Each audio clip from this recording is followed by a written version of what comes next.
Hello and welcome to this video on using the HDR toning algorithm in Photoshop. We'll start off here in Bridge and we'll make a selection of this bracketed series.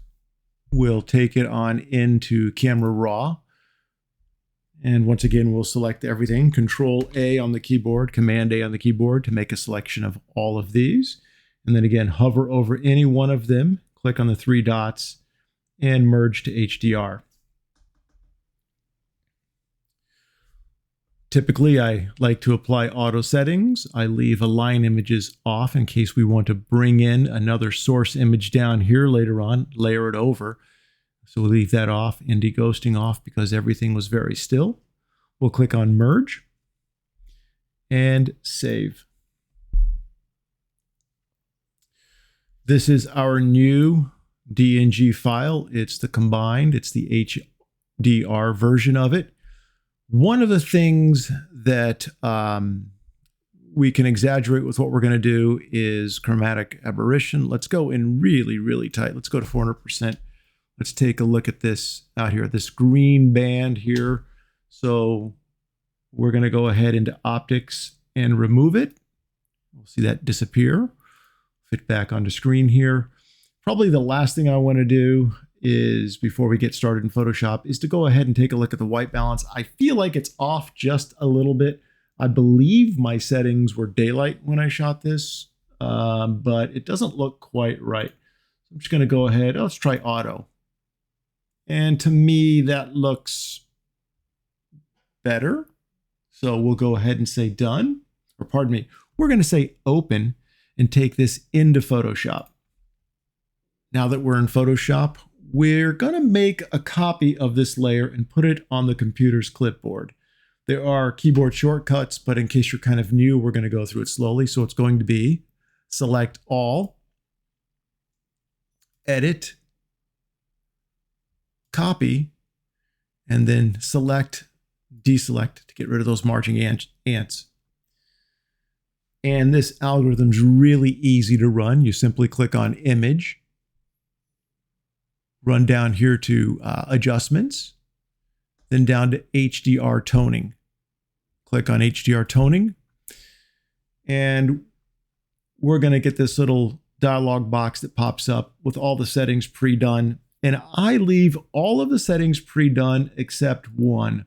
I find it often works better if we take the highlights, and I'm going to watch this area here and bring them back to typically about -20, sometimes less, sometimes more. And let's go back really far. Don't really like that. So we're going to bring that back to, something like this. We'll say, actually, I'm looking at the foreground. I think I'm going to bring it back to, right there. Say OK here. And the next move is to bring that image off of the clipboard. So it's going to be edit, paste. All right, now we're going to rearrange these layers so we can have a before and after look. So I'm going to take the lock off by clicking on it. Then I'm going to grab the top layer, bring it below, select now layer 0, which is now the top layer, and take the opacity of it back to 0.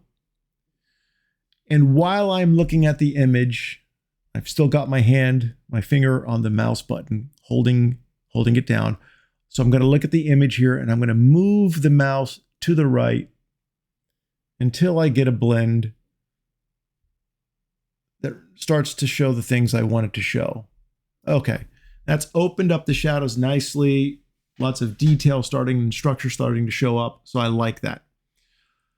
So that's how to use the HDR toning algorithm. I typically do something else though, because in opening things back up, I feel like it loses some of that contrast I want to see. So the next step I might frequently do would be to come down here and select any one of these tonality layers. It doesn't really matter. Let's use a levels one, because what I want to do then is simply change the blend mode to something like overlay. Overlay adds a lot of contrast.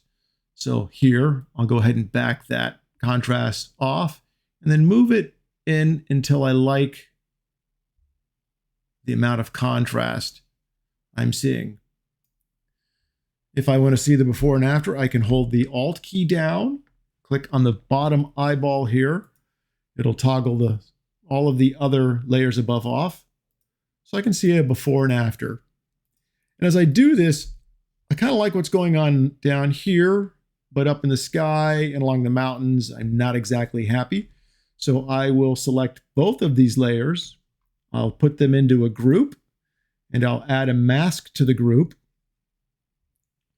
Now I'll get my brush tool. Well, it's already selected. Make sure the opacity, I think I want to take about 50% away up here. So I've got the opacity set at 50%. I need to paint black. So make sure black is the foreground color down here. And again, make sure this is what's outlined. The mask is what I want to work on. It's outlined. So I'll size my brush. And I'll come along here and just paint black on that mask. And now I've removed 50% of those adjustments that were made from the sky. So we'll toggle before and after on. And that is a good starting point. From here, I can now work on individual colors and tonalities throughout the image. So while I've demonstrated this with a bracketed series of images, you can do this exact thing even if it's just a regular single shot. You do not have to use an image that was shot for HDR. A regular image will do just fine. So let's back up a bit. Let's say we brought the image in from Camera Raw. We made a few adjustments on it, and then we decide, oh, I want to try that HDR toning algorithm. How do we proceed with that? The key here is to go ahead and flatten the image now.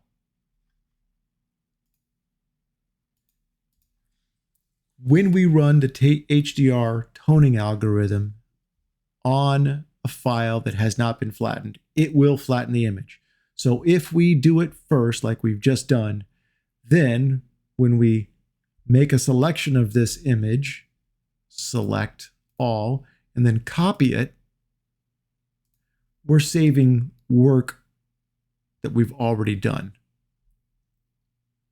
Select, deselect, then we can go image and run down to adjustments, HDR toning.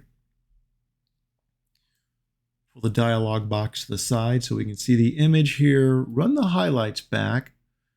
Now that we've already worked on the image, the highlight slider might go somewhere different, a little darker perhaps in this case. We'll say OK. And then we'll edit paste to bring that starting point that we were at back in. I'm going to click on the lock on the bottom layer, grab the top layer, bring it below the bottom layer, then reselect layer 0, which is now the top layer. Take the opacity back to 0. Watch the image while I slowly move my hand to the right to allow some of that to be brought into the image. And again, the numbers are different now because we had a different starting point. So I hope you find this helpful, and we'll see you next time.